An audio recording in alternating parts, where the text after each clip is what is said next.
I have a dream where the powerful and the powerless will sit at the same table, where the haves will see the have-nots, not as burdens, but as brothers, where class will not divide us, but conviction will unite us. I have a dream that the oligarchs will remember we must all eat, that the brown-faced neo-colonialists will remember who they are and whose they are. I have a dream that fraternities will build beyond internal architecture into a national bond, that the walls of design will give way to the bridges of brotherhood, not a fraternity of symbol, but a brotherhood of substance. I have a dream that we remain focused, that we stay in our conviction and remain fearless, that we double down, fortified, to return this Bahamaland to the foundation.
Good afternoon, ladies and gentlemen out there in La Universidad, in the universe, not Universidad, in the universe. Guys, it's so wonderful to have you out there. It is a wonderful thing to be able to come in this space and do as we're doing on a regular basis. I'm grateful to be here with you. Always grateful to be in this kind of a space as we're growing. I want to thank you so much for being able to tap in and really be able to check in on our growth. I'm hoping that you get some sort of an unction, whoever you are, not all of you. Come talk to me. It ain't gonna be everybody who decide to be able to support you. But I'm hoping that those of you that we're connected in one way or another from a spiritual standpoint, who want to be able to contribute to what we're doing in the country, what we're doing in this space, I'm hoping that you find a way to be able to connect with me so we can be able to kind of get some things done. We're working, man. We're out here working our guts out because one day we ain't gonna be here. This vapor will come to an end. It starts off rich and then it kind of thins out until it's no more. And even the aroma thereof, you can't even smell that that you existed. Yeah. You look at your kids and say, "Oh, I remember this kind of the big guy with the round face. Yeah, yeah. What's Howard? Yes, Howard. Yes, man. Yes, yes. This sooner it'll be done. Sooner or later, this all will be completed. It'll be done. Hold up. All right.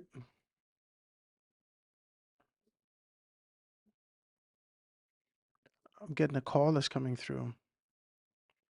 Yeah, I was calling to see if you were interested to sit with me, but I'm on.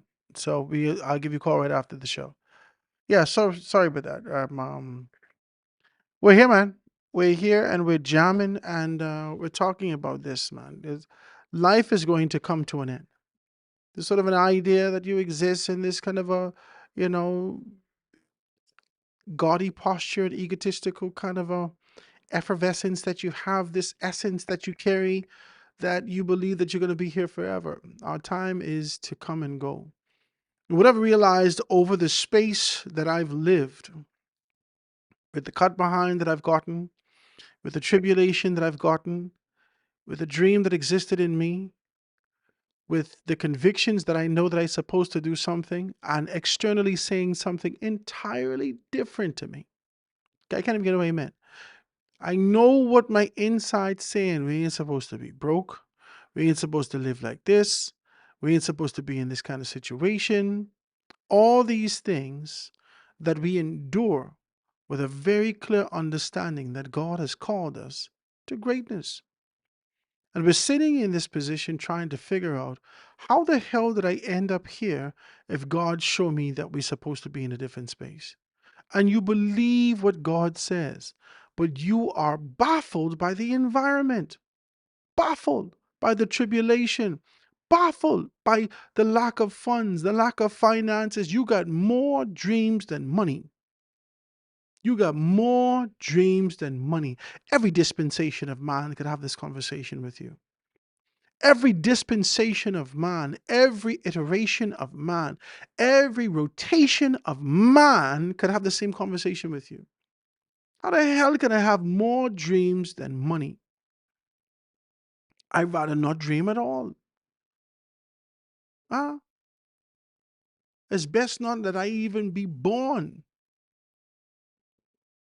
Hmm?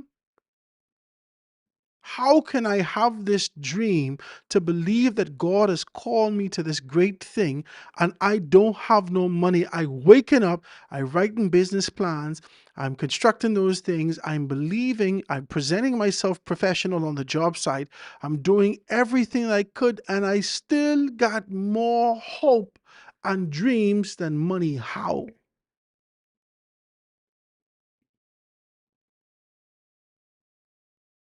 I think it happens to a lot of us. I think it happens to a lot of us. And I don't know what to say to you. I'm not willing to kill for what God say to me. I'm not willing to help Jesus Christ in making me to become what I believe I can be, or I believe that he's called me to be. I can't do it. I can't help him to help me. I can't put myself in the circumstance or a situation believing that I'm being proactive in assisting God with getting me to where he called me to be. I can't. I can't sell drugs or sell my body or thief or lie to strategically put myself in the position that God has called me to. I can't do it. I can't do it. I can't do it. I could fight. I could stand firm. I could be able to be steadfast. I could be assured. I could believe no matter the tribulation, but I can't lie. I can't lie. I can't steal. That's demonic. And that's just not what I'm doing. And so you're patient. This is it, man. This life is going to come to an end. And many of us don't want to hear that. Until something hits your body and riddle you, and one day when you used to take a leak and it was straight, now it turned into the left. You know, what's going on here? I have the thing straight. Why it ain't, why I dripping like this? Why life is happen? Life does happen. And especially I'm realizing, maybe this ain't a lot of people's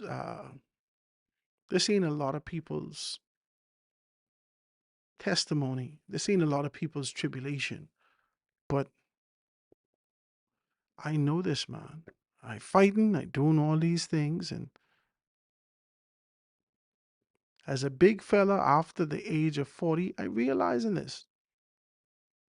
You think invincibility, strength, strong. I've been always been strong. I've been, you know, and things change. Well, how come my knee hurting? How come my back hurting? How come this? How come that? These things happen, man. So life brings on changes. And the changes that I'm hoping for you is to change from this kind of a lackadaisical posture to a proactive state. And proactivity don't necessarily mean go thief. Proactivity means that if you believe that God has called you to move in a particular direction, you start to develop that. You write your vision, you make it plain, you develop, you identify someone who could be able to join in on this concept, and you build. You build, you grow, you expand, you move, you do what you got to do, baby. You do what you got to do. You do what you got to do, man. This is where we are today. And this is what I want to say to you. We ain't gonna be here long. Don't freak out. Don't believe you got time. You don't have no time. You don't have no time. Your time is gone. You ain't got long. You got to choose ye this day who you can serve. I didn't say hurry up, make a decision. I say choose today, now. That's all we have. The only time that any of us ever have is now. We don't have tomorrow, we only have now. And if we wake up tomorrow, tomorrow still becomes now. We don't have the future. We have now. That's all we have. We got to make the right decisions. We got to prepare for tomorrow, but we have to live today. We have now. And I'm hoping that you guys are doing what you need to do with your now. And that's what I wanted to say to you, man. I wanted to talk with you about this kind of a concept. Last night you would have seen, I don't know if you saw, last night you would have seen, you know what? I can try to put it in. I can try to put it in the little thing.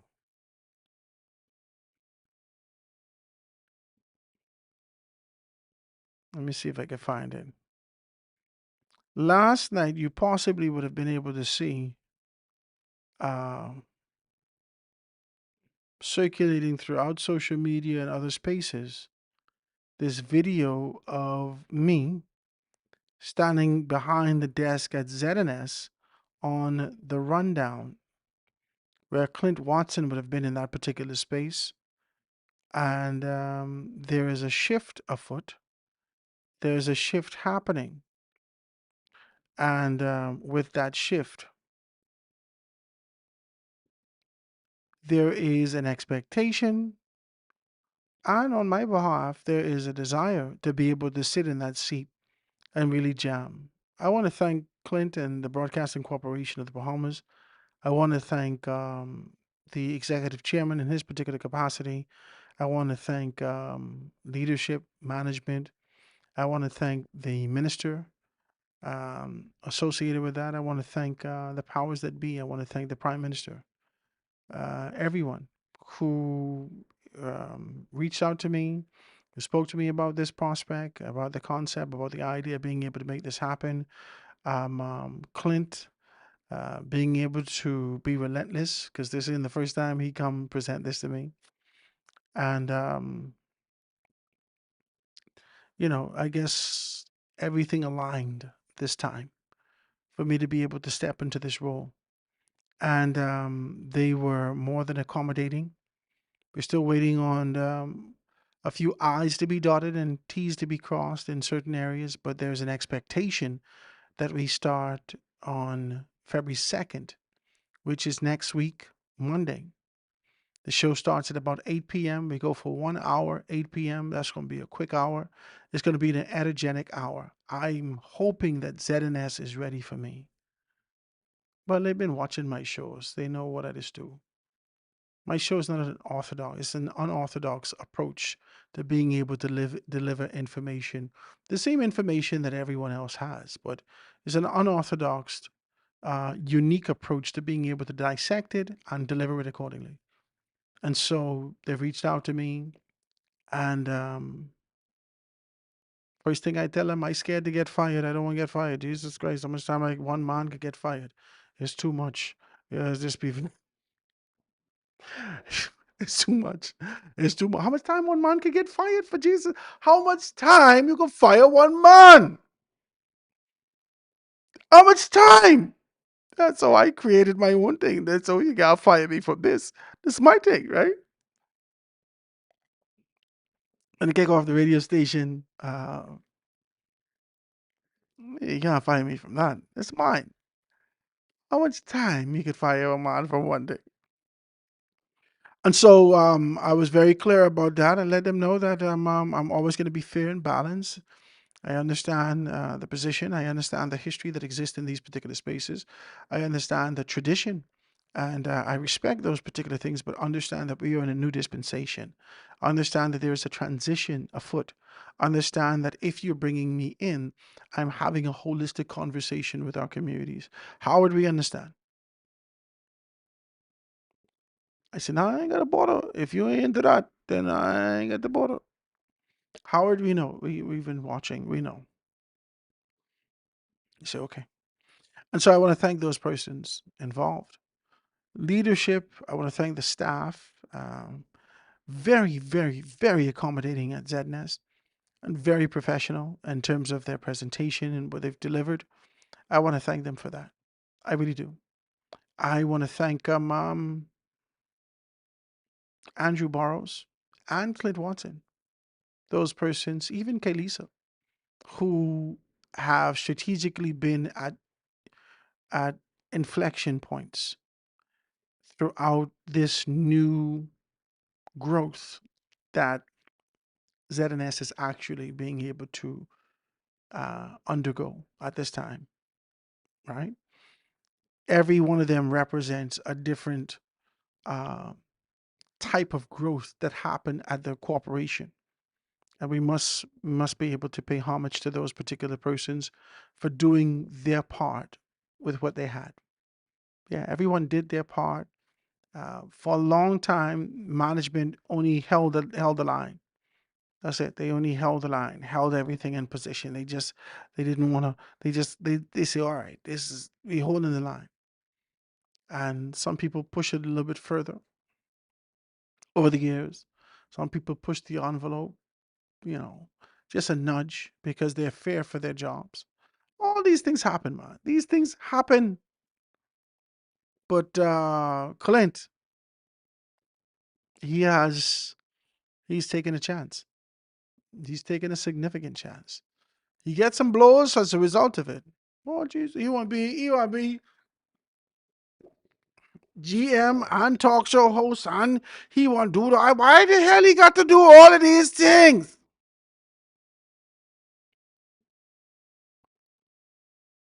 No, Clint, I got to be able to commend you. He put a wonderful team together. I love the new lineup for ZNES. I love the optics, the imagery. I love the professionalism that exists in this particular space. I love the fact that even the equipment in this space is top tier. I love the fact that they have all these particular things. You know, I've been there before, and all of us have a history, and they know how it is. I want to thank them. I want to thank them for being able to focus on the morale of the staff and trying to be able to build that. There was a lot of decisions made into me being able to go take on this position at ZNS. It was. Clint can tell you this. Clint can tell you this. It wasn't a oh God, I need this so bad. It was a hey, listen, I don't want no problems in my life. I getting too old for this. I don't want this no more. I don't want this kind of a this to present myself as rebellious. That's not what the intent is.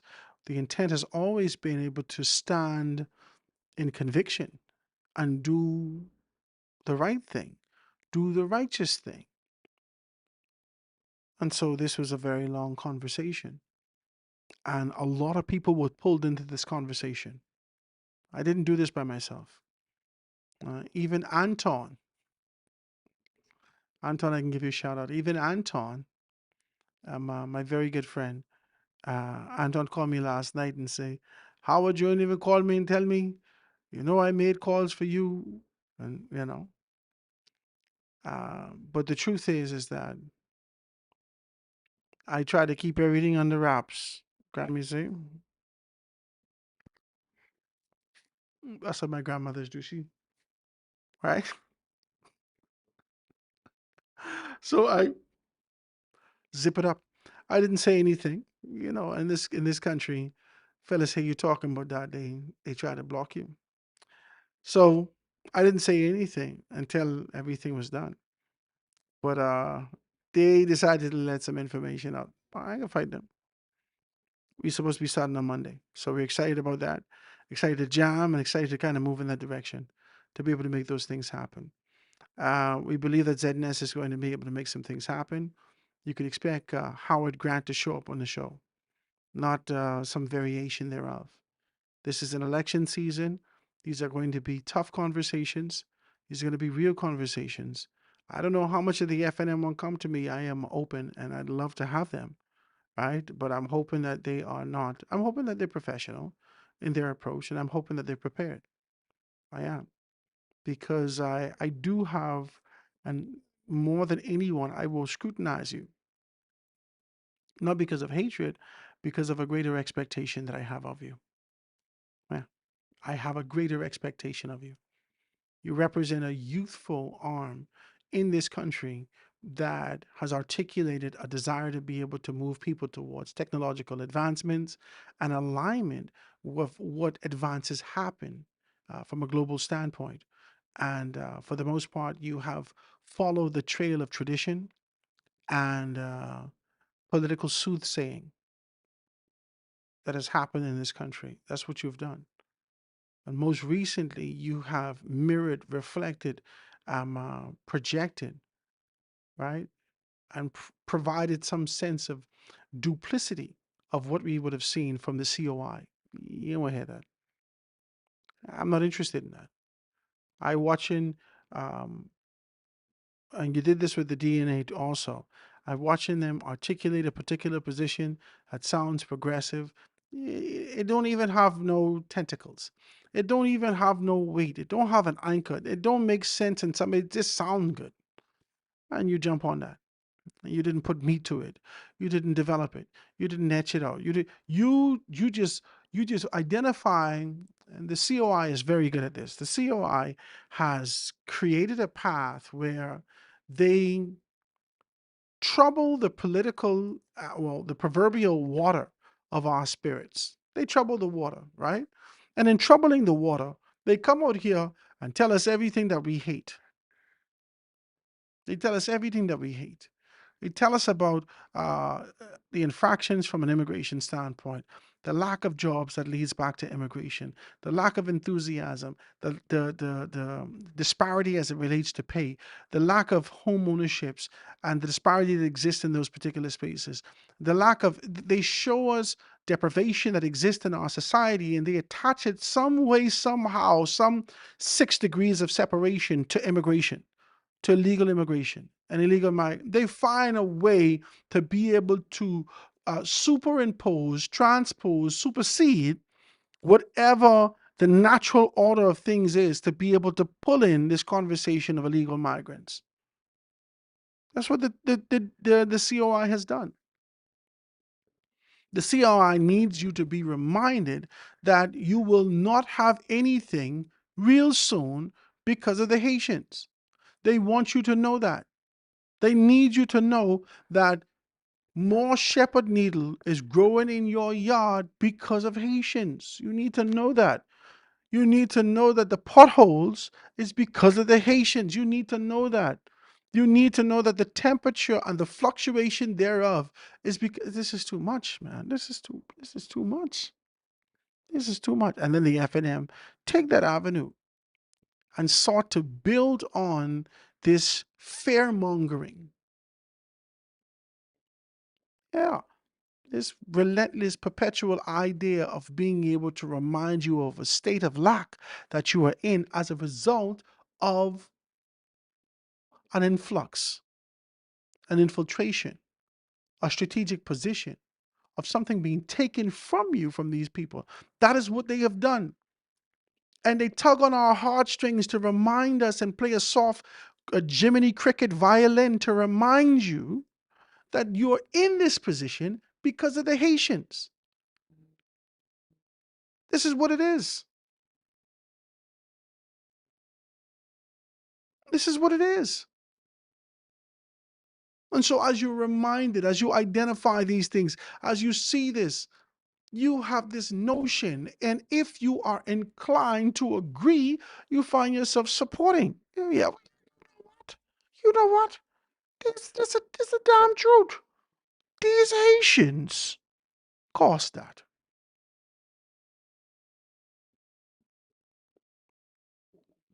They ain't lie. It's the Haitians.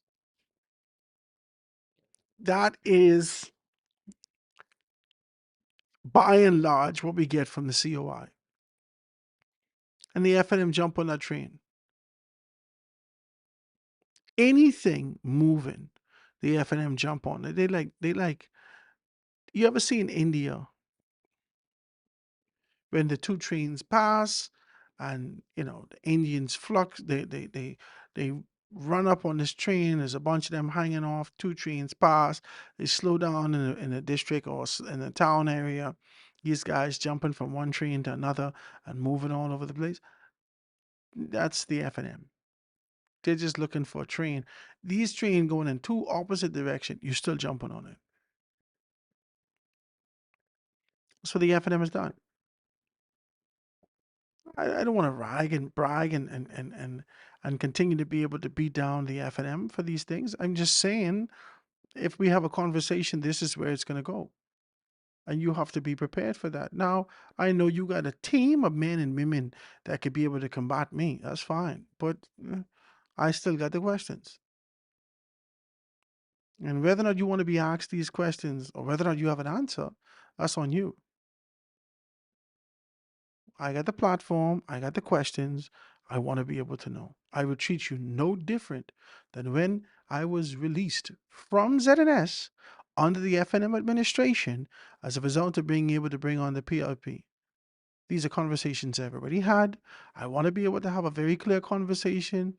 And I talked to Clint about this, and Clint had on Michael Pintard. Hello. All these things we have in conversation, all these things we're talking about, all these things. And so I'm excited, super excited for what's going to be able to happen at ZNS. People calling me, Howard, did Clint get the nomination? How in the hell do I know? I don't sit on a PLP board and caucus and all these things. Well, Howard, if you did it, I don't know. All I know is that they didn't do the rundown for January. This was supposed to happen from October of last year. It didn't happen. It just didn't happen. Time didn't allow. There was a by-election. There was a death. There was this. There was that. All these things happen. And it happened so rapidly, one thing after another, that we found ourselves at the end of December, just like that. And so the only thing that I did last year was focus on the development of my project. That's what I did. Focus on the development of my project. How is it going to work with you being able to do this? Well, they've given me grace. They've given me some grace. And I'm great, and I'm grateful. I'm grateful because I'm building something here. And they understand that. And they've given me the grace to do what I do. Now, historically, you've not seen this prior, but praise God. It's a new time, new dispensation. And we're grateful, like I said, for every manager that's toiled in this position, that's created an environment that is ripe enough and ready enough to be able to make the decision to mess with a fellow like Howard, right? And hopefully this this position will be able to open up the door to a great deal more things and more people, hopefully. So you're jamming like me, you're rowing like me, we're talking about national issues, we don't see these things. This hopefully will open up the door for us to be able to have further conversations about these things, right? I want to do this, I want to do it rich, I want to be real. And I'm looking to have some good people on with me. If you guys are interested in being able to sit with me on the rundown on ZNS, is going to be 8 p.m. on the weekdays. Well, Ahmad Rashad normally does Thursday. And so I don't know how that will work, but you'll be able to see me every other day. And, I don't know whether or not he's actually been able to re-engage with ZNS. But if he hasn't, you'll see me 5 days. If he has, you'll see me 4 days, however that is. And we continue to be able to move forward and make these things happen. Guys, I am always grateful to be here with you and really being able to jam like this. So that's the introduction. That's the top of the show. I want to thank you so very kindly for being able to tune in with us. We're going to take this quick commercial break. When we get back, we can talk about some issues that's happening from a national standpoint and continue this conversation. We left off yesterday talking about Adrian Gibson and the prospects that exist in those particular areas and being able to look at that and how Long Island will be made up and the dynamics associated with that. I want to be able to continue that conversation. Let's take this quick commercial break and be right back after this.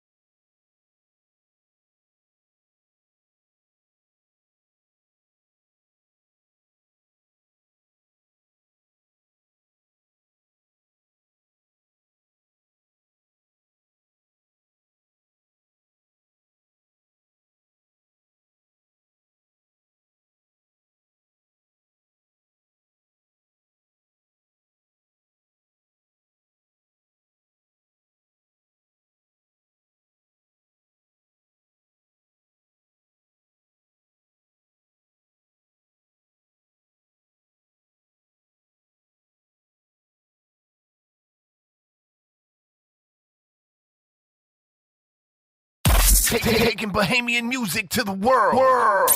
This DJ Sampler. Hit that subscribe button like a goatskin drum. Hello, Ricky. It's Johnny Gate.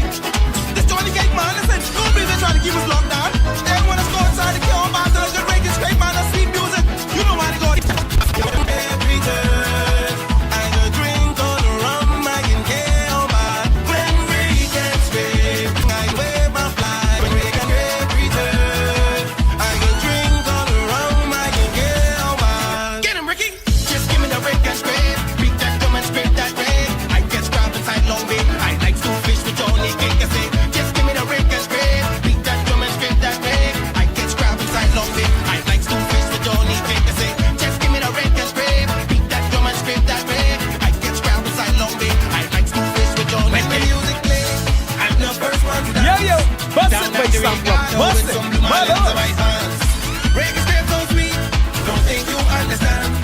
Man, wanging on woman, wanging back on a man. I always get drinking till I lose and I wet. Nobody gon' watch me if I feel bad and I sweat. On your market set, drunk but I ain't missing the step. Mind if you ain't feel low, why then stay over there by yourself. When we can scrape return, I can dance, I can sing, I can wave my flag. When we can scrape return, I can drink on the rum, I can kill man. When we can scrape return, I can dance, I can sing, I can wave my flag. When we can scrape return, I can drink on the rum, I can kill man. Get him, Ricky!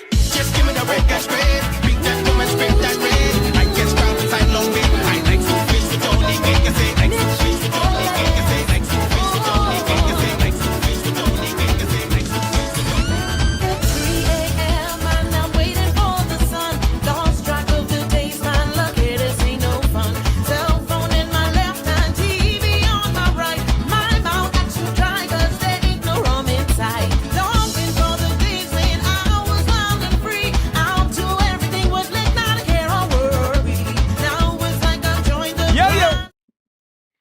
And we're back, ladies and gentlemen. We are here jamming with you, being able to talk the way that we are about national issues. And I just want to be able to say this now. Let's get a couple of things straight, okay? I will be here on my radio station, Foundation Radio 89.5 FM. And as soon as we can be able to be up and on the air, we're working those things out. We have gotten the license, we've done everything like that. We're just trying to be able to get the technical aspects worked out to ensure that we're up and on the air. You can be able to hear us live and all those things.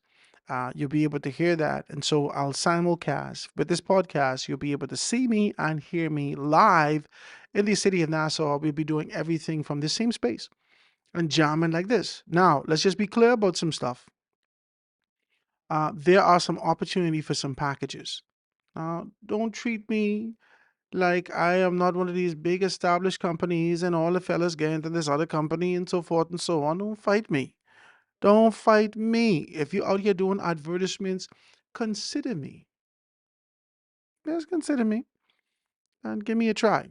Give me a try, especially if you are a black-owned business, if you are entrepreneur in these particular capacities, if you are a person who has, if you have a small and medium business and you want to be able to do those things, consider me. I know that, some fellas, if you're a big company and you want to be able to assist me, please, please, please do. But let's just be very clear. There are multiple opportunities, options, and expansion for advertisements. We got the Orlando newspaper, we got Foundation Radio, we have the podcast, we're going to be on stream. By the end of the summer, we should be able to be up and running as it relates to Foundation Television and being able to see that on Ustream, the app, and so forth and so on. And also, we can also work on one channel. So you should be able to type in, or you should be able to check in with 6 or 989 or something like that, whatever, and see if the fellas could get us straight like that. We can work on it and get it stopped. We're working on it. We're gonna see if we can get it established. But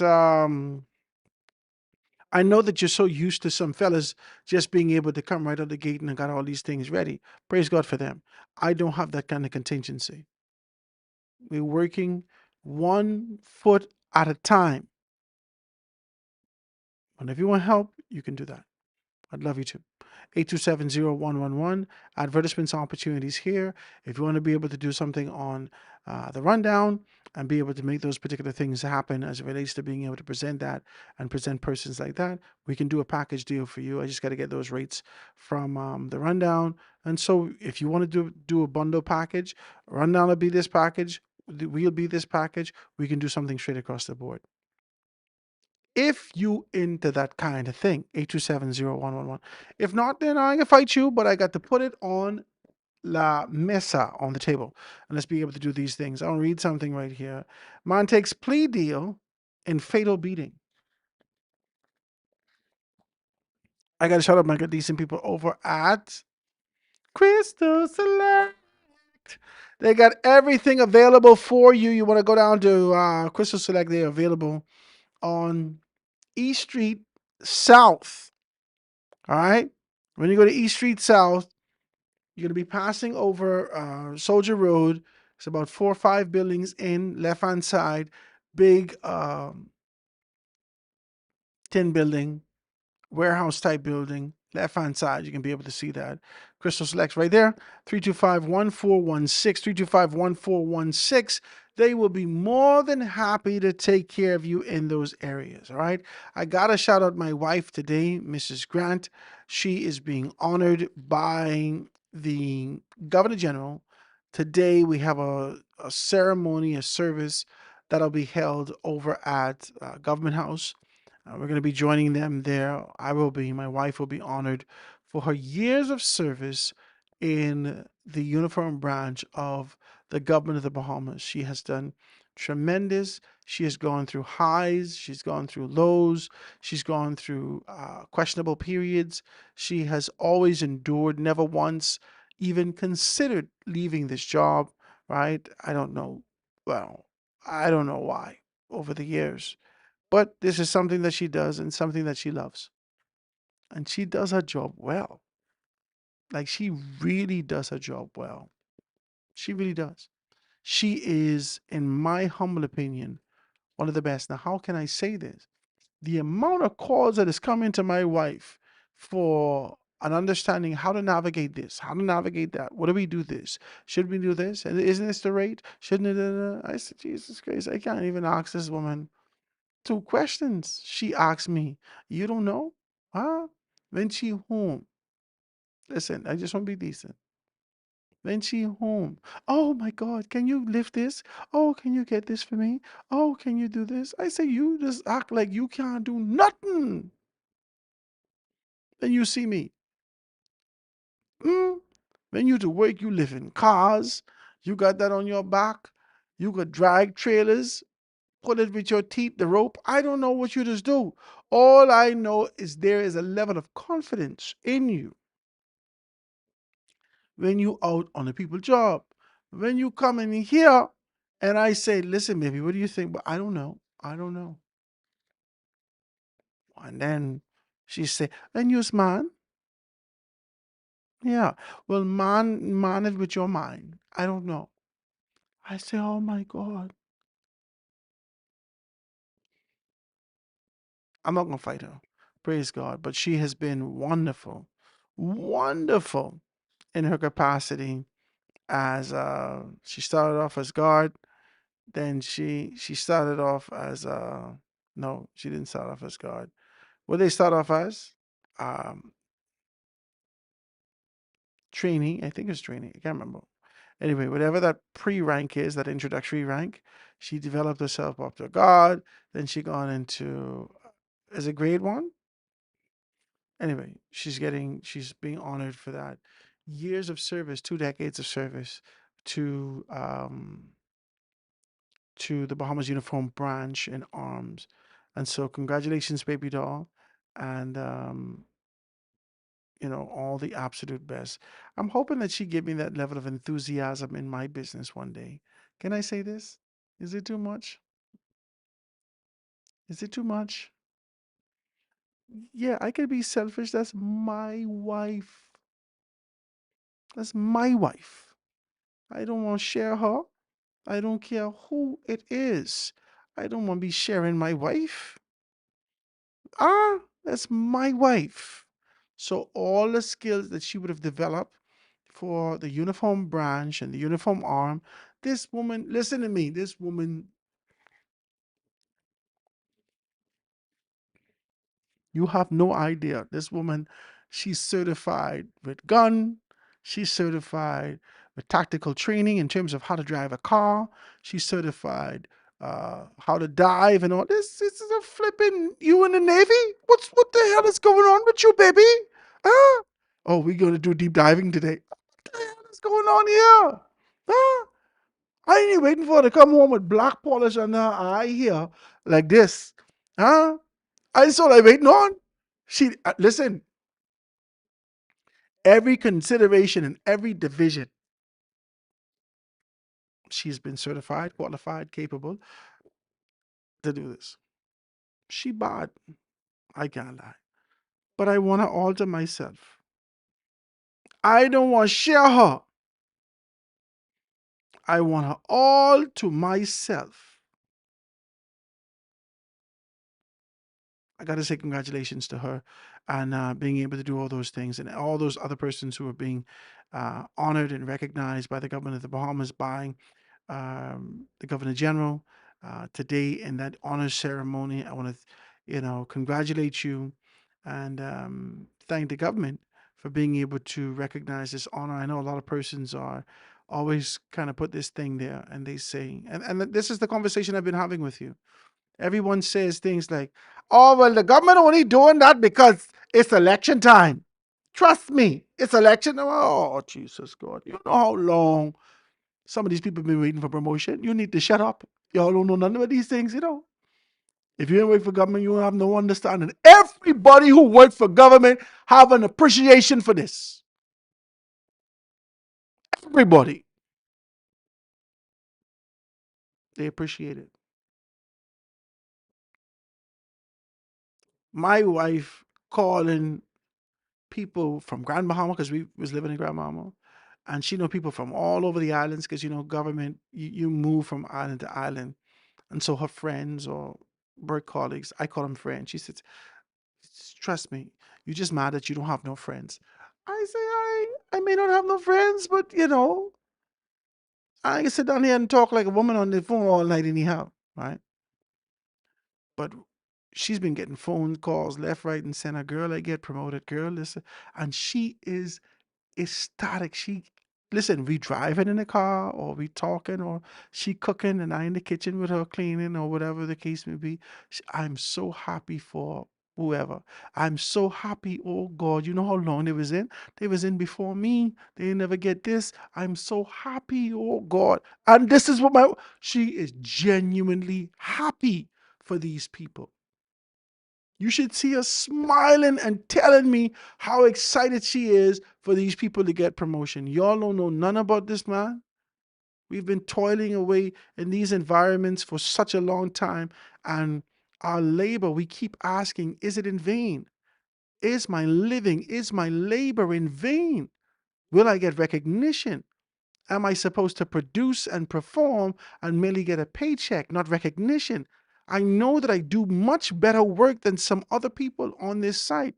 Will you give me an opportunity to be able to grow and establish myself? Do I have to wait until I get gray hair in my eyelash, in my mustache, in my beard, all over in my ears before you consider me? Consider me. Some of our friends have been considered.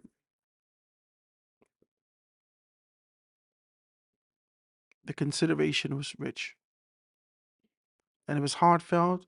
And I have myself, because I know these people are some of them is my baby's godparents and all these things like this. Yeah, because these are the people you're working with. And so as a result of that, you know, as a result of that, we are here and really being able to talk like this.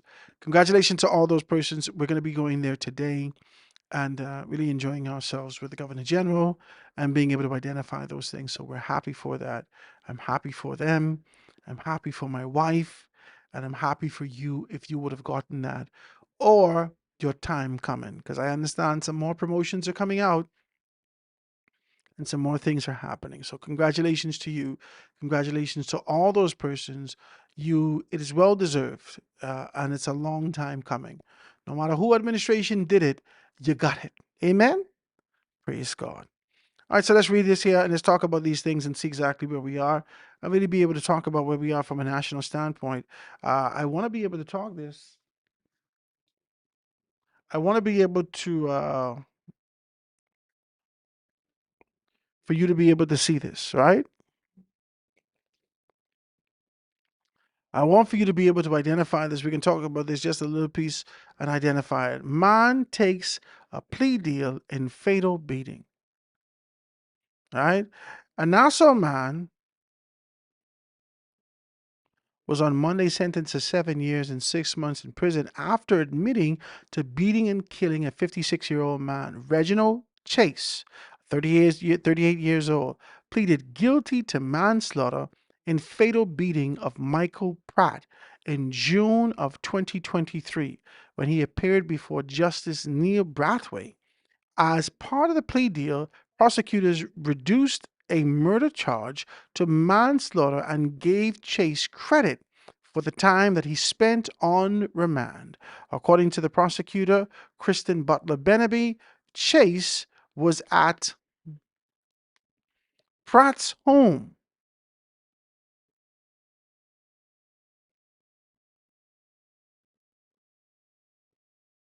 Chase, 38 years old, was at Pratt's home. Pratt is, did they say Pratt's age?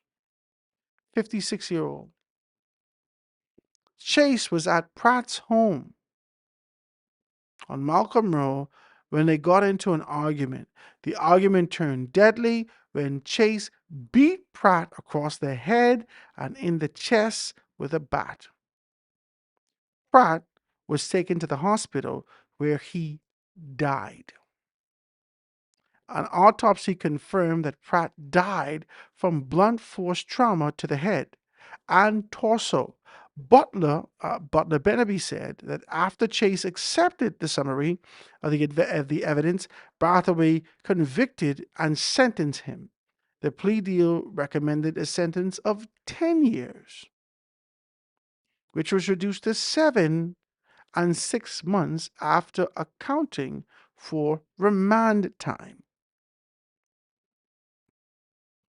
He says Ian Cargo represented Chase and Kashna, Kashna Thompson, and Tabitha Frazier also appeared for the crowd. Now, let's just be clear with this.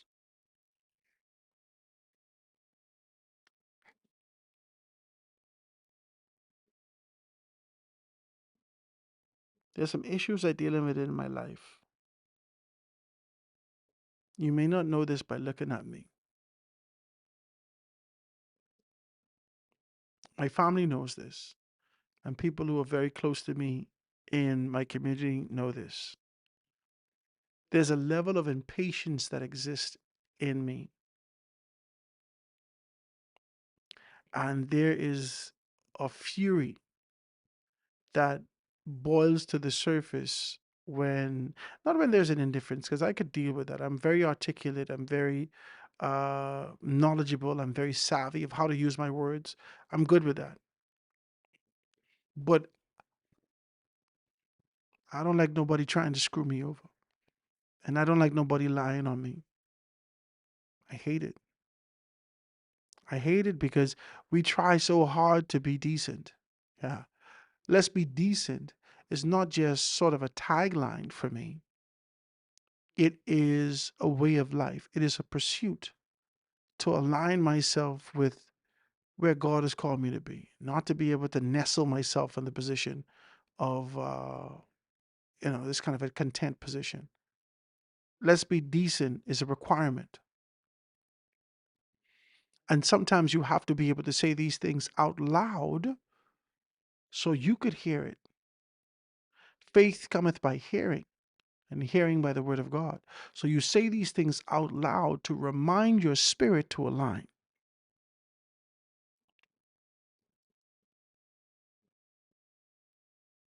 I got in an altercation with some people.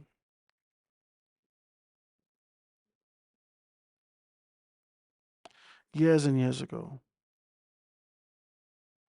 And I was so upset. I was so upset because I didn't do anything. And people don't like you. People don't like you for whatever reason. People don't like you because you're a dreamer. People don't like you because you're a believer. People don't like you because you stand firm in your convictions. People don't like you because you're handsome. People don't like you because you're handsome and you're fat. People don't like you because you got nice hair. People don't like you because you look like you got money. People don't like you because you think whatever the hell reason people don't like you, that's on them. But that kind of an indifference still exists. And so a lot of times people are confronted with the insecurities of others or confronted by the insecurities of others, and you're left to defend yourself. Now, Jesus Christ said, turn the other cheek, and we seek to be Christ-like. But, a lot of the cases and times, I'm just not Jesus Christ. And I'm not Jesus Christ. I just want to be decent. I love him, and I seek to learn his ways every day and yield myself to him. But I'm not Jesus Christ. These people bother with me, and I jump in my car. And I was with a family member. And the family member was trying to talk me down from this cliff because they know me. They know me. These people know me. My family members, they know me so well. They was trying to talk me down from a cliff, but I couldn't hear them. Honest to God, I couldn't hear them. In my mind, I already purchased 3 Molotov cocktails in my mind. I already purchased 3 Molotov cocktails. 3 bottles. I get the gas. I then put it in there. I setting it up. I again light it. I can throw it through their room, through their window. Whoever come outside, I killing everybody tonight. This kind of incident happened several times throughout my childhood and my adult life. Throughout my childhood was a lot of trauma for me. And because I don't want this trauma anymore, I become in a position I have to defend myself. And so I think about these things to try to defend myself. And I hear it in my brother also. I hear it in my brother also. Now, I don't know whether or not this is just kind of a exposure to whatever my father was dealing with, right? Because that ain't on my mother's side, right? Whatever my father was dealing with, whatever he dragged from Turks Island, amen. Whatever, I don't know, because I heard my brother. Hello, I heard my brother, and I know me, and all of them know me. They know me. So these people bother with me, and I say, okay, I can kill everybody tonight. That was one incident. When I said that, my tires blow. Was in the car with my family member. I was driving my car, driving this car, right? It wasn't my car, it was a car I was driving. And out of nowhere, two tires blow. Poof, poof. I'd already made up my mind. As a man thinketh, so is he. I need you to hear me. I need you to hear me because Mr. Chase's story is a story that's in the paper, not only for us to recognize what's happened in our community, but it also to be able to give us a very clear understanding that it could have been me. I know if it could have been you. I know if you was one of them kind of a hermit and you sit down there and let people throw rock at you like Saint Stephen, that you won't be a martyr. The devil is a liar. Jesus Christ, you're gonna have to forgive me, but I can take one of these people with me.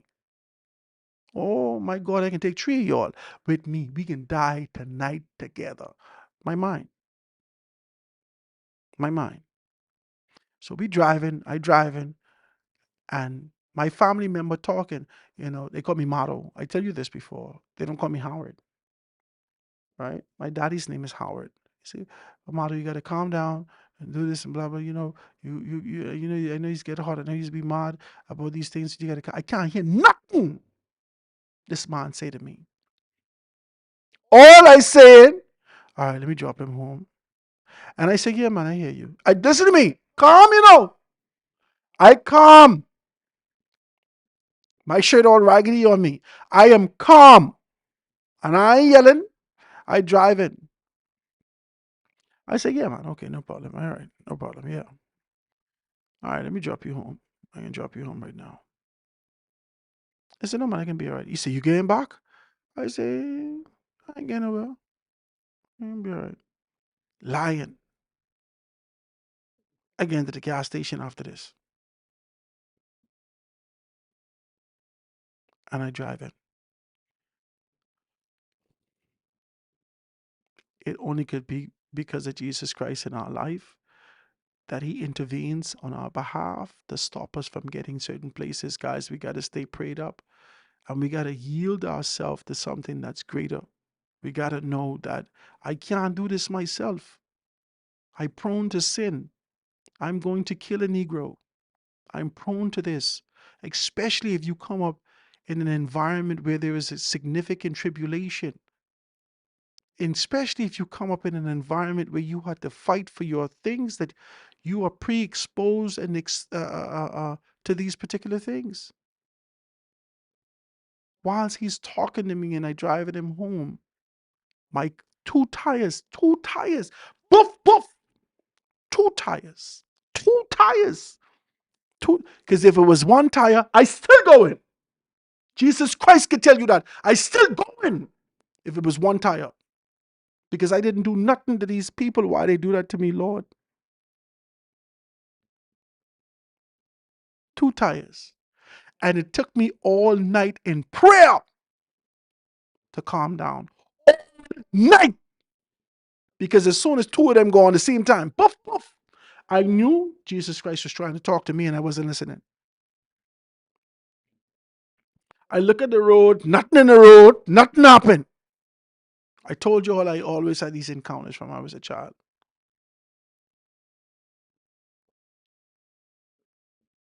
So many of us could have been Mr. Chase.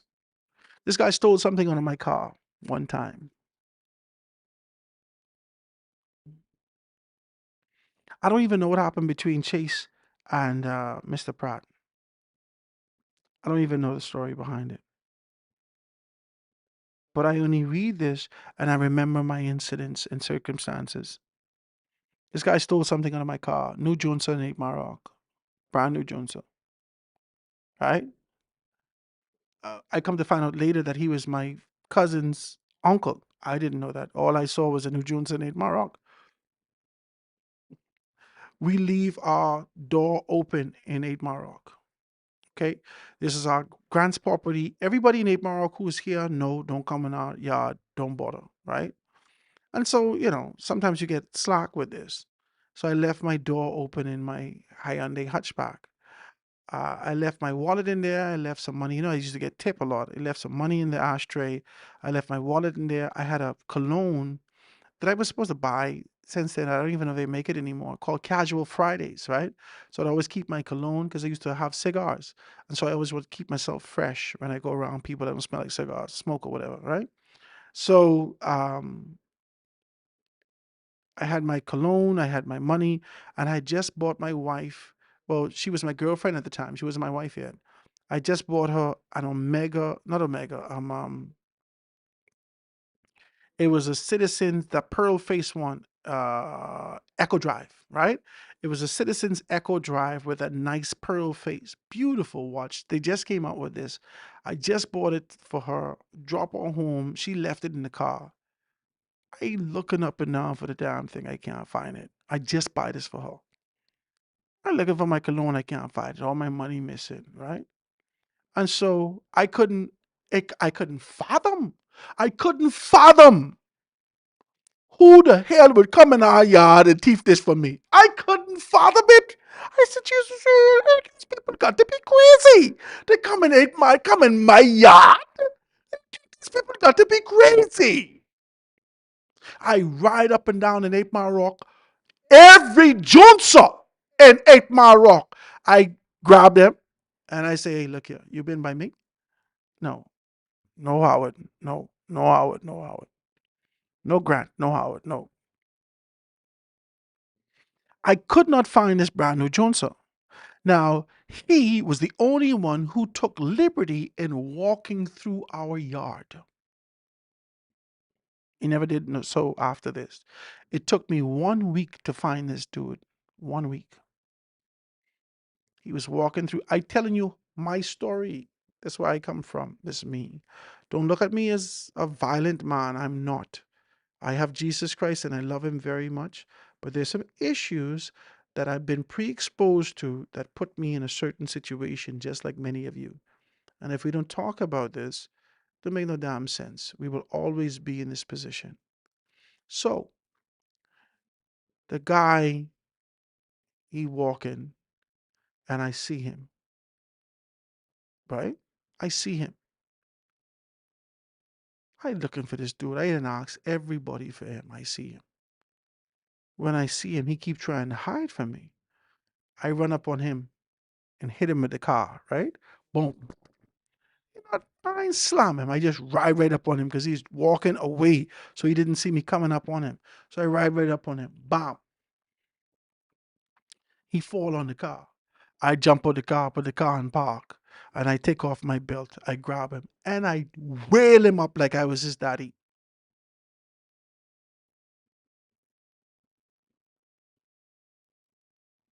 When I hear incidents like this, I promise you, if it wasn't for God and intervention and the purpose that He's called us in His life, many of us could have found ourselves on the wrong side of the track. Many of us, because of the prayers of our mothers, because of the prayers of our fathers, because of the prayers of our grandmothers, because of the prayers that existed before us, because of the covenant that was made over our lives to ensure that this lineage is taken care of and covered. This life is not an easy road. This is not easy. Dealing with people who are vicious, who take you for soft and a sucker. They want to use you and abuse you and take whatever, and they don't expect no repercussions. And when they get it, you wrong. No matter the wrong that they did to you, you wrong. You wrong. And then they tell you, but the Christ that exists in you. No Christ in them. They obviously know that. No Christ in them. But Christ in you. You should have let me thief that. You should have let me do this to you. And then could have been fine. No. No.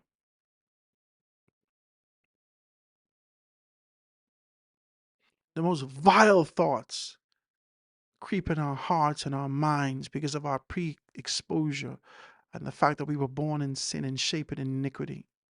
The most vile thoughts come to us when we're visited on the day of tribulation.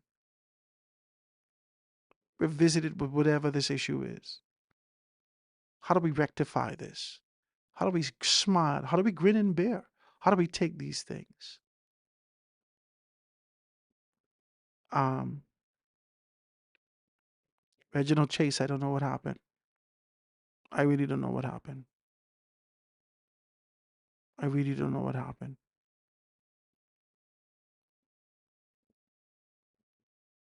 But I think in this country, we need to be able to have some help. Now, I don't know how to sit down with nobody and tell them that I'm a broken man. I don't know. I'm afraid to sit down with people in my society and tell them of some of the trauma that I've endured and that I suppress over the years with smiles, with a pursuit, with projects after projects. I don't know. I'm a broken man, and many of our men are broken because we've grown and developed in a system that tried to show us that manhood is a particular way, and it's just not. A lot of us are broken. A lot of us are broken out here, and we're doing everything to present ourselves, accordingly from a social standpoint. We're doing everything to show you that we're gonna be good, man. Yeah, man, I'm okay. I'm functioning. All is well. All is well, and it's just not well. I can't even trust people with my information. I can't trust people who knows me, who knows my family. I can't trust you with my information because I feel like I can hear it again. And so you swallow it and you leave it alone. But as soon as the enemy knows your issue and he presents you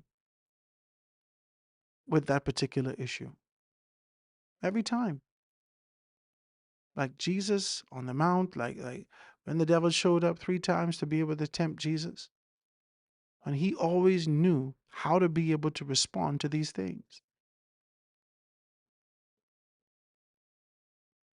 It's just not the same for all of us. We love God,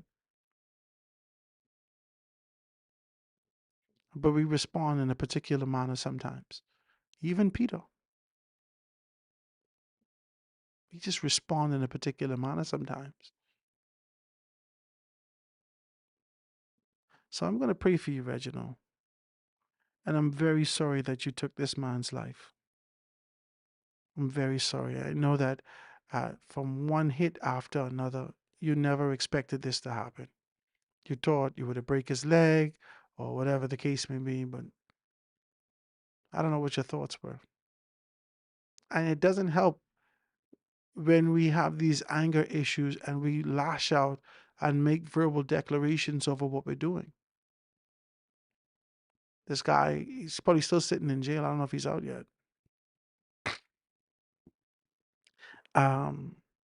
Killed his wife when I was working at the Aulakaya property. Killed his wife, and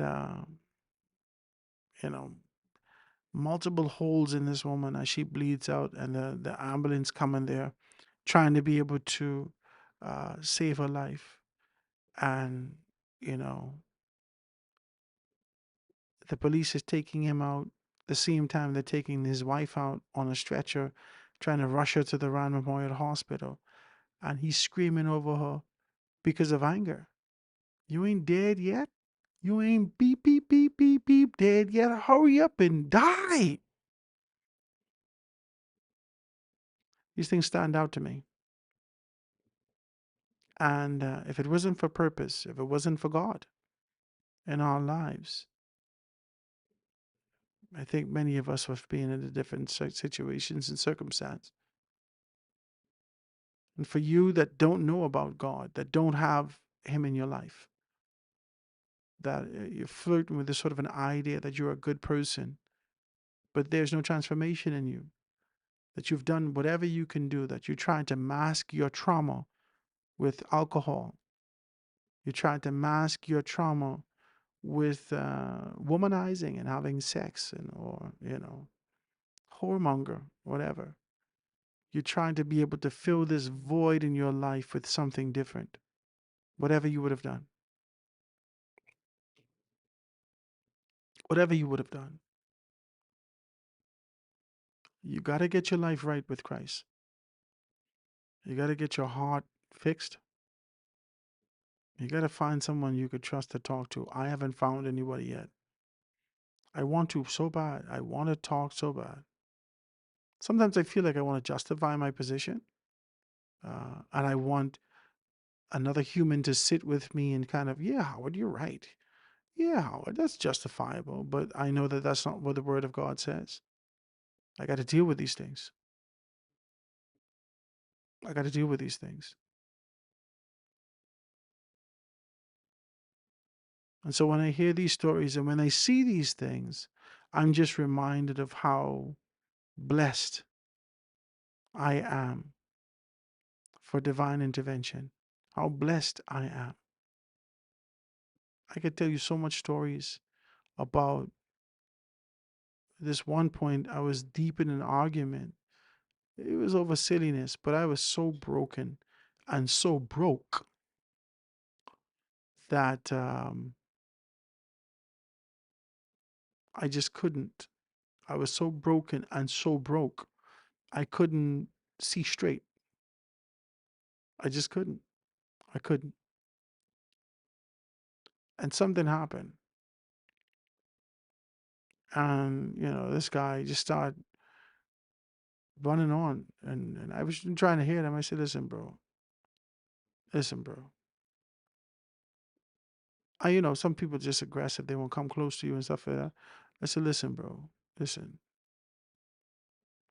Don't even do it. Don't even just calm down. Leave me alone. Leave me alone. And then the devil walks in. And I promise you, people may think this is a joke, but I promise you, from here to God, I promise you, everything turned red. This was like the beginning of James Bond. You remember when he was doom dum dum dum, and it's the old ones, dum dum dum dum, and he turns to the camera, and he turns to the thingum, and he shoots the screen, bam, and then everything turns red. Is that Mission Impossible or James Bond? Either or, whichever. When he's walking, and like the silhouette, he's walking, and then he turns and he shoots, and then everything just turns red. This was the turn red thing for me. Everything turned red. Everything turned red.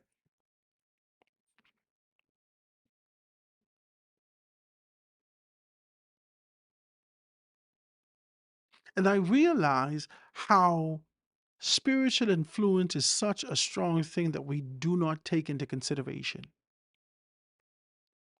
You do not take into consideration that there is a spirit that speaks to you on a regular basis. Even Jesus affirms that with us by being able to make us to understand that there is information released to us by a spiritual aspect that comes above the thinking of a man. So who do you say I am? And everybody give you like an earthly example, you just leave them alone. But when Peter asked, and he said what he said, and he was able to emphasize, and Jesus responded, flesh and blood did not reveal this to you, but my Father in heaven.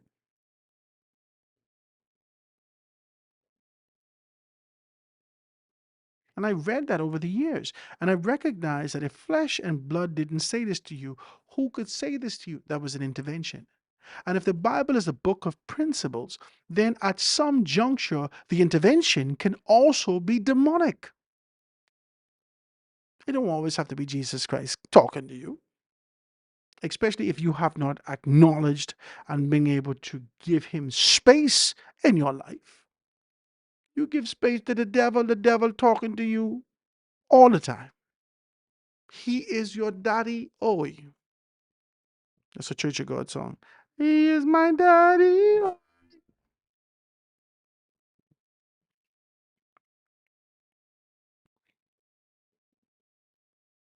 This dude running on. I tell him, bro, bro, bro, bro. And he come like he won't do that. I said, listen to me, listen to me. If you put one finger on me, you will never see another sunrise. When I hear myself say that, I say this sound too biblical. I never say things like this. Now I getting into ancient thing. This sound demonic to me. What's going on? Why are you even talking like this? This me battling and me as I about to battle. What the hell is going on? What you saying? What you never say nothing like this? What are you saying? And the room red. I can't see nothing in this room. Red. I never forget these encounters. And then the enemy says, take the kerosene lamp, hit him over the head, stab him under his throat with the bottom, light him afire. I pray so much after that because I knew this intervention had to been demonic. I could have never thought about that as a human being myself. I could have never thought. That's why certain movies I don't watch. I can't watch Amityville and all these things like that with all the Conjuring and all these things like that because there is no way that a human brain can think about the depth of darkness that exists in these particular space. There is no way that we could fathom this. That the only way that this could happen, that you are possessed, that you had yielded yourself over to a darker entity, to a darker side, to be able to retrieve this information and deliver it to a population that is none the wiser. There is no way that you can sit down in your regular white picket fence mind and come up with this concept. There is no way. I don't care how much crystal meth you hit. I don't care if you was a crack baby and your mother had crack cocaine in her system when you was born. There is no way. There is no way without intervention that you could think of this. There is no way. There is no way. How can you think of this? How can you think of this?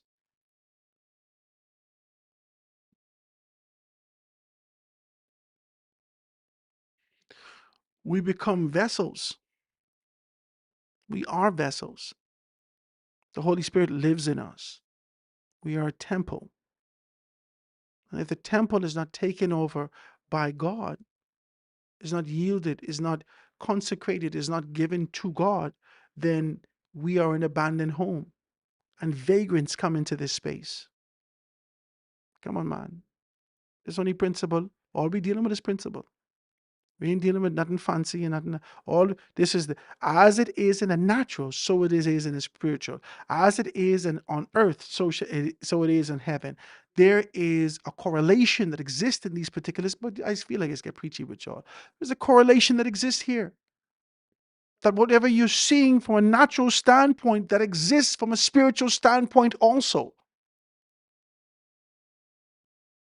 The same way you leave an abandoned house, and when you come back, somebody else they occupy the land. This is your body, and if you leave your body in a particular manner, and you don't make there to be a Lord over your life, there will be vagrants, invaders, squatters that stay on your property because they've been looking for some place to stay. They come in to live in you.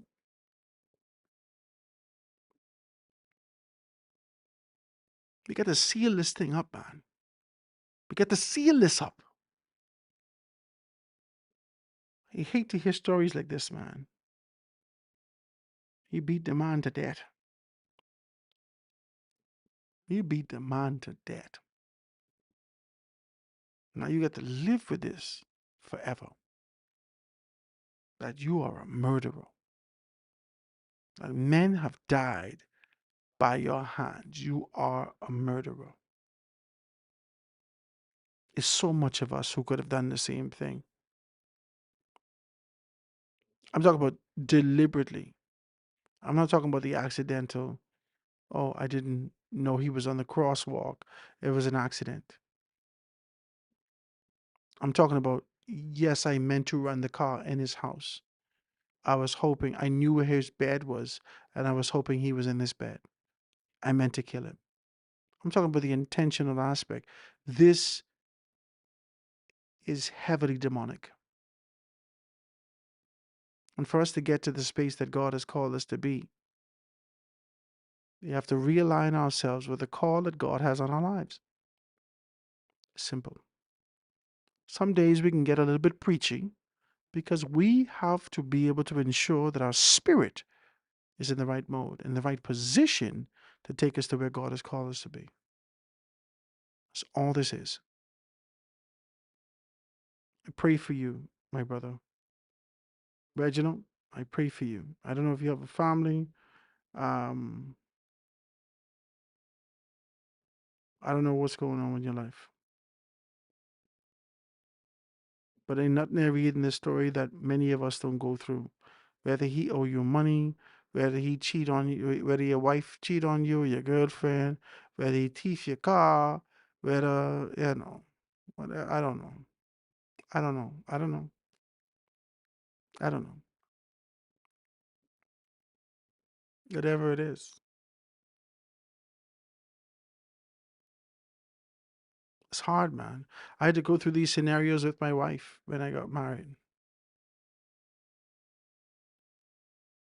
Some things I would have seen in my life that traumatized me and left an imprint on my spirit, I had to bring it up to my wife to let her know that this could possibly be a deal breaker in our relationship if this was to ever happen. Because it hurt me when I saw this as a child, and it never left me. Whatever those things were.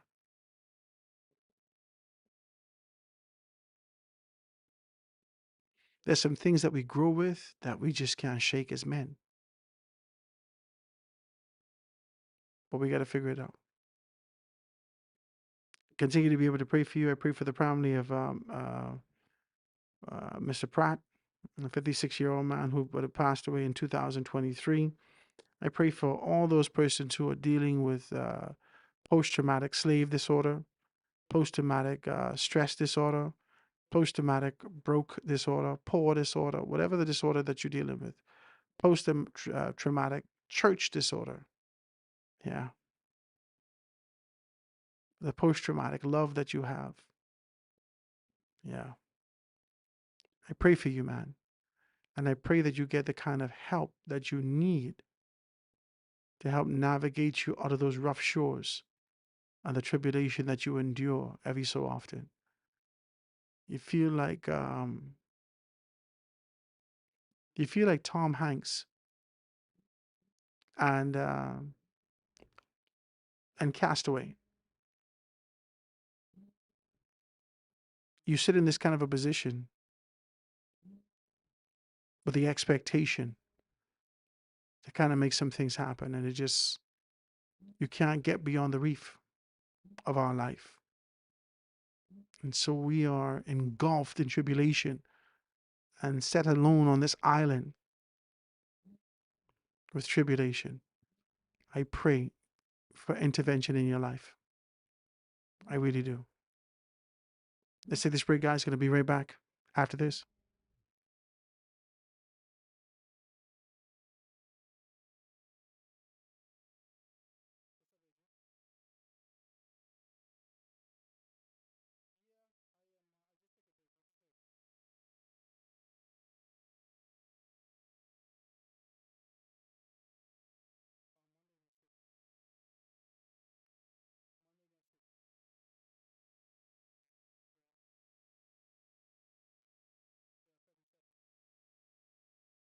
Taking Bahamian music to the world. This DJ. DJ Sampler, hit that subscribe button like a goatskin drum. Hello, Ricky, it's Johnny Gate. This Johnny Gate, man, listen, don't believe they're trying to keep us locked down. They want us go outside to kill man, to the reggae straight, man, and sweet music. You know why they go, we don't understand. I go in to mash up the place every time I go by the farm. I always get catch, drinking till I lose and I wet. Nobody gon' watch me if I kill bad and I sweat. On your market set, drunk but I ain't missing. Man, if you ain't feel the vibe, then stay over there by yourself. When Reagan's great return, I go dance, I go sing, I go wave my flag. When Reagan's great return, I go drink all the rum, I can get on my. When Reagan's great returns, I go dance, I can sing, I can wave my flag. When Reagan's great return, I go drink all the rum, I can get on my. Get him, Ricky! Just give me the Reagan's great. Beat that drum and scrape that leg. I get scrapped inside Long Bay. I like to fish with Johnny Cake. I say, just give me the Reagan's great. Beat that drum and scrape that leg. I get scrapped inside Long Bay. I like to fish with Johnny Cake. I say, just give me the Reagan's great. Beat that drum and scrape that leg. I get scrapped inside Long Bay. I like to fish with Johnny Cake. When the music plays, I'm the first one to dance. Yo, bust Down it, at bass the sample, Ricardo bust with it, some blue my marlins in lord. my hands. Reggae step so sweet, don't think you understand. Man banging on woman, woman banging back on a man. I always get drinking till I loose and I wet. Nobody gon' watch me if I get bad and I sweat. On your market set, drunk but I ain't missing a step. Man, if you ain't feel no vibe, then stay over there by yourself. When Reagan's great return, I can dance, I can sing, I can wave my flag. When Reagan's great return, I can drink all the rum, I can get all mine. When Reagan's great return, I can dance, I can sing, I can wave my flag. When Reagan's great return, I can drink all the rum, I can get all mine. Get him, Ricky! Just give me the Reagan's great. Beat that drum and scrape that red. I get scrapped inside Long Bay. I like to fish with Johnny Cake. I say, like to fish with Johnny Cake. I say, like to fish with Johnny Cake. I say, like to fish with Johnny Cake. I say, like to fish with Johnny Cake. It's 3 a.m. and I'm waiting for the sun. Lost track of the days, man. Lucky this ain't no fun. Cell phone in my left hand, TV on my right. My mouth actually dry 'cause there ain't no rum inside. Longing for the days when I was wild and free. Out to everything was lit, not a care or worry. Now it's like I've joined the Yo, clan of bust it, bass HMP. sampler, But bust I it, ain't my commit no lord. crime, so please set me free. Loose me, let me go. I don't want the inside no more. Loose me, let me go.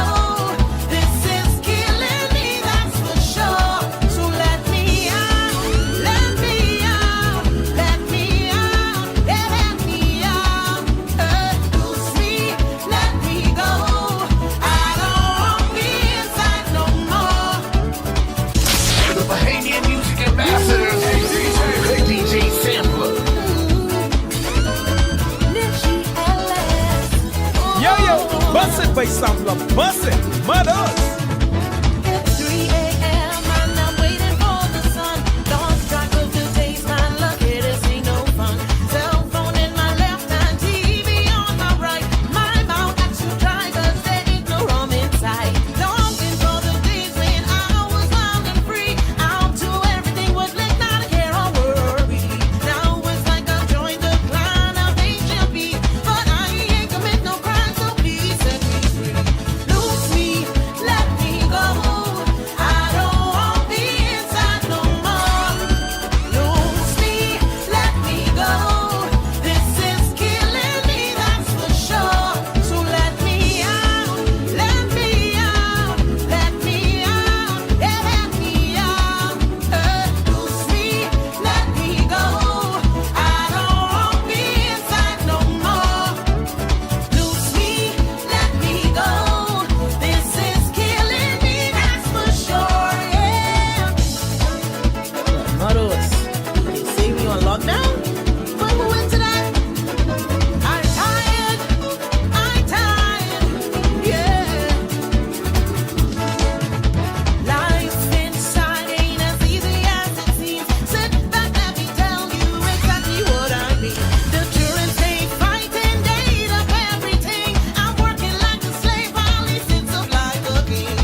bass sampler. Bust it, mothers.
His name was Arthur, he was my papa. He loved to whistle, boy he was good. Plowing the field or catching fish, you could hear Papa whistling like this. Oh, whistle Papa, you whistle so sweet. Aye.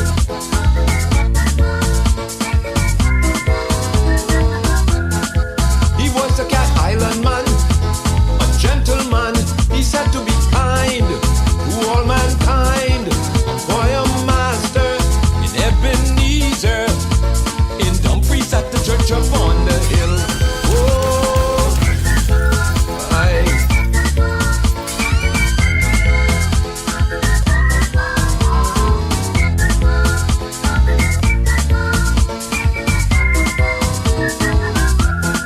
So fascinating to see someone whistle in harmony, and the look on his face, whistling lead. And we're back, ladies and gentlemen. The Foundation with Howard Grant, jamming with you here in this particular space. We continue to be able to move forward and make some things happen. Let's talk a little taste politics before we get out of here at 2 o'clock. Remember, I told you I had something that I got to be able to do. We're going down to Government House to be able to give recognition and give some hugs and kisses and little squeezes to my little sweet thing in the can. I love her very much. I love her dearly. And I'm grateful that she chose me. Many times we think we choose these women. But God says, he that find a wife. So she availed herself. And I was able to say, all right, praise God, I got her. Yeah, that was one of the biggest decisions I've ever made in my life. And it was such an early decision to make with a woman, to have a woman for long term. You know what I mean? Because as men in this society, we do a lot of renting and leasing. I can't get away, man, Jesus. We do a lot of renting and leasing, but there is no establishment and no affirmation for possession long term, and no acquisition. We don't take it on to say this is ours. And so that has that early decision has really shaped me into the man that I imagine I could be, and continues to be able to shape and mold me because of the responsibility associated with this position, because of the call on my life, and it's been a lot. I love her very much. And I just pray that the Father continues to be able to bless her in all her endeavors and everything that she loves and pursues. I'm grateful to her for being able to birth my family, all of my babies who I love so much. My big funky boy, my daughter, my two baby girl, my baby boy, my baby girl. I love them so much. Oh God, I love them so much. And I'm grateful to God for them. And so absolutely I'm grateful to God, to my wife. And it's important. So we're going to pay homage to her today. We're going to celebrate with her as she continues to be able to do these things and really shine in her capacity and her occupation in her field. She's done well. She really has done well. And she deserves more, if you ask me. But we're grateful for the recognition. Yeah. Let's take a little taste and talk about politics now. Ladies and gentlemen, we left off yesterday in these last 20 minutes or so before we get out of here. Let's talk some politics. Let's talk about this sort of an idea that exists in these particular instances.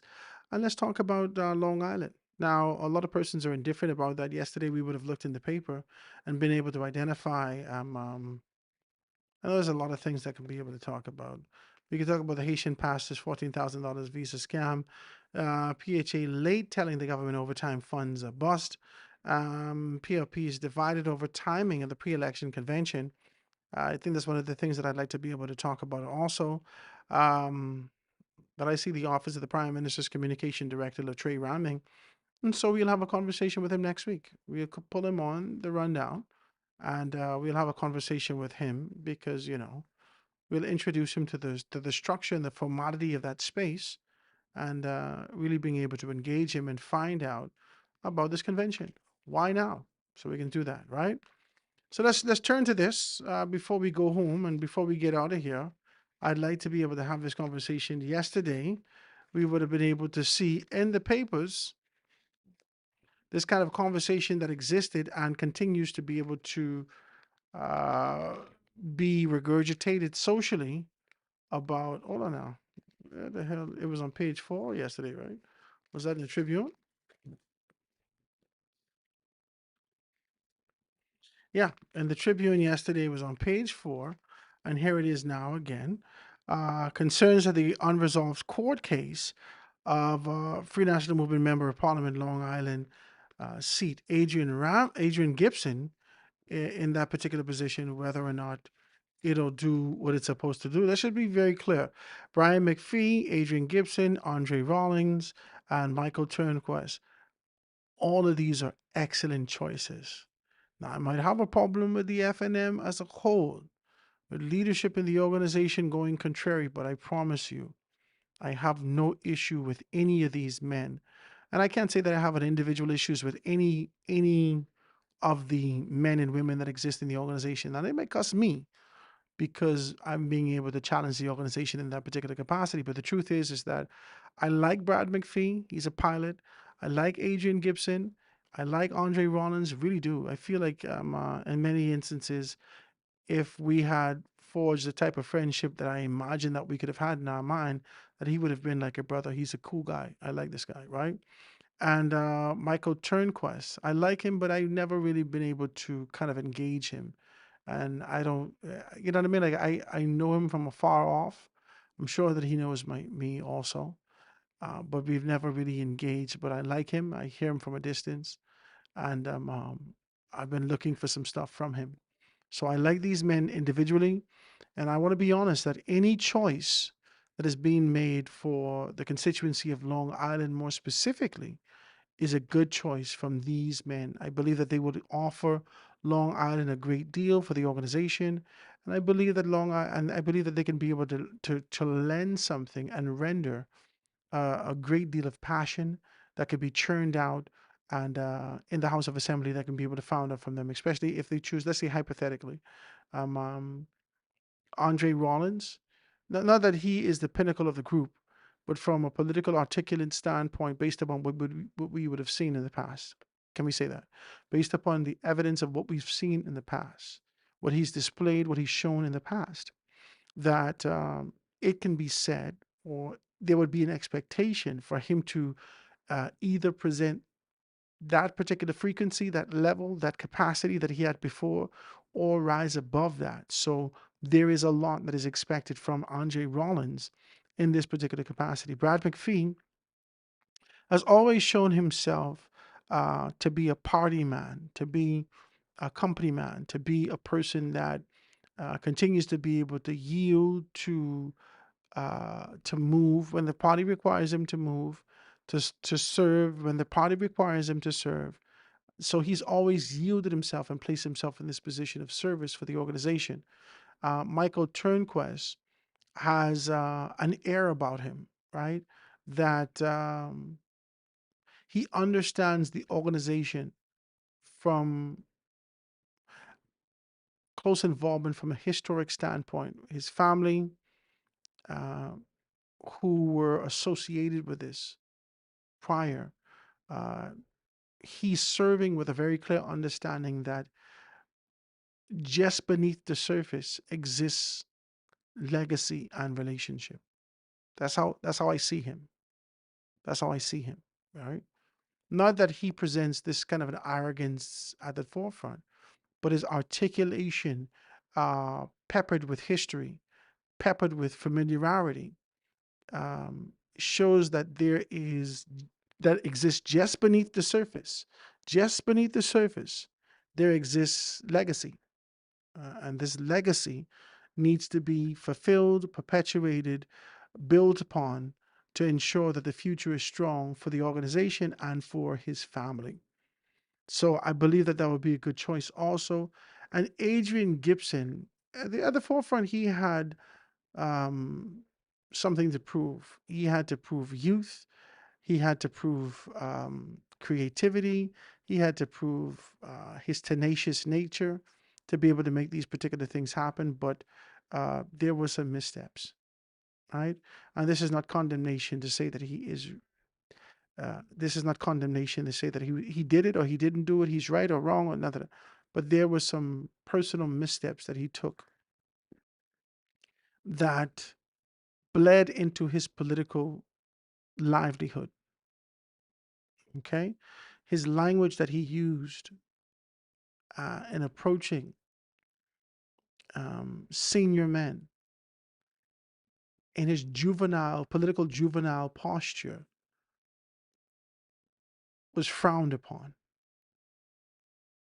That's just what it is. There's no two ways about that. I try to be as decent as I can. The language that he used, laced in condescension, in my humble opinion, fueled the fire of,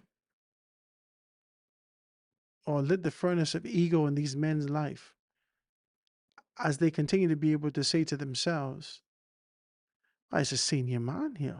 He can't talk to me like this. I's a senior man. You know, I would have done what I would have done over there. I just said, the hell? And that level of condescension has placed him in this kind of a battle. Well, not just that. That and the other allegations that levied against him. You gotta know when to hold him and to fool him. Know when to walk away, know when to run. Know when to play. Yeah. And I think that this is what he's dealing with. He's dealing with the consequences of his actions. Right? This is Howard Grant. This is just personal. This is my personal opinion. This is not. I don't want to be able to do anything because right away, you know, he'd indicate that we are cause bias to the case. You know, but the truth is that any of these men would be good. I still don't. I don't take away from Adrian Gibson the fact that he still can be an awesome leader, especially for the cut behind that he's taken.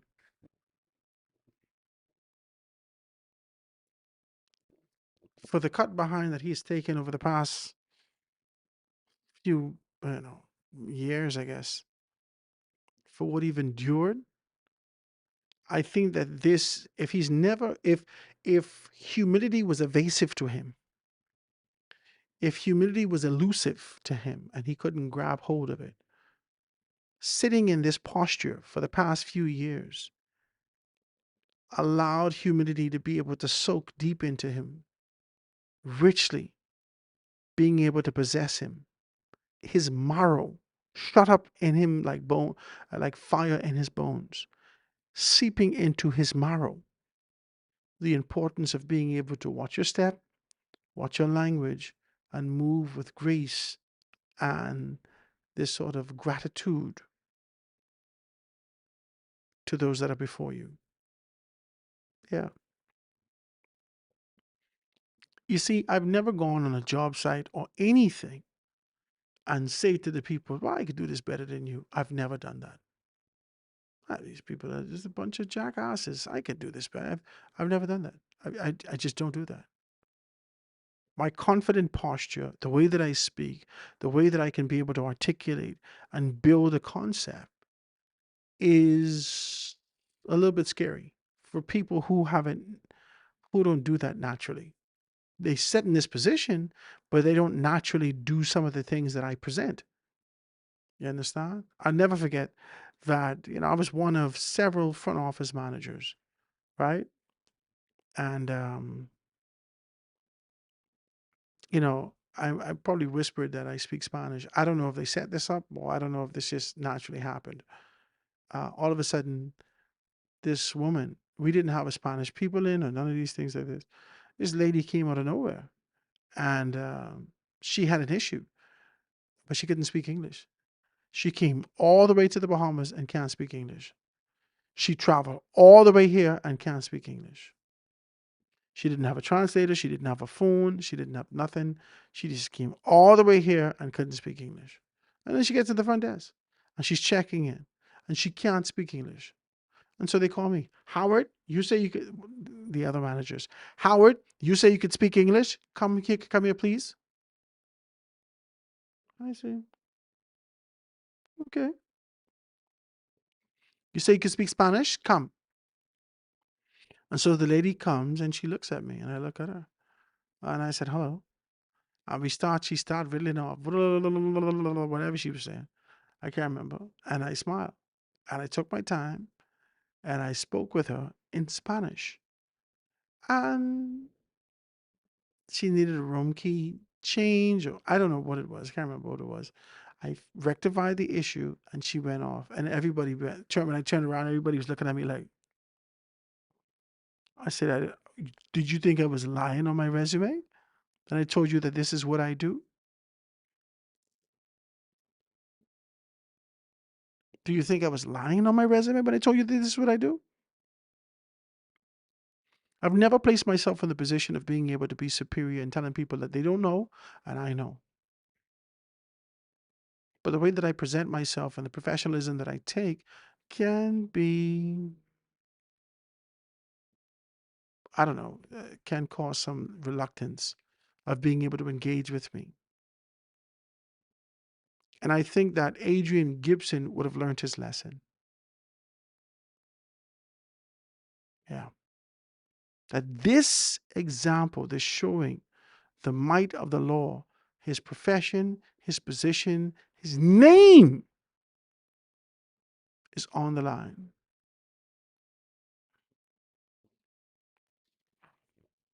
I don't think he can do it no more. I ain't gonna do it no more. I don't think he can do it no more. I believe that any of those persons, I cannot say to you, choose this one. He's gonna give you, no. I can tell you one thing, choosing Dr. Andre Rollins, he will not be a different man than he was from 2012 to 15, 12 to 17.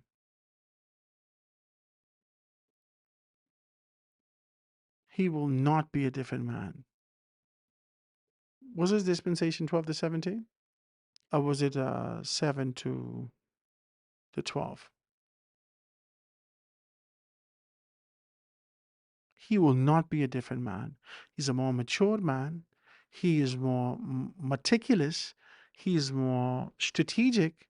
He knows when to strike. He has established himself and fortified himself in his business to a point and position where he is quite content. And because of man now can be able to fuel himself financially, he could possibly be able to tell you just what he's thinking without fear of repercussions, without fear of anything else, because he knows that he has something that he can fall back on. And so he can stand strong in his convictions and do as he pleases. That is not going to be the easiest of choices. he will be able to give credibility and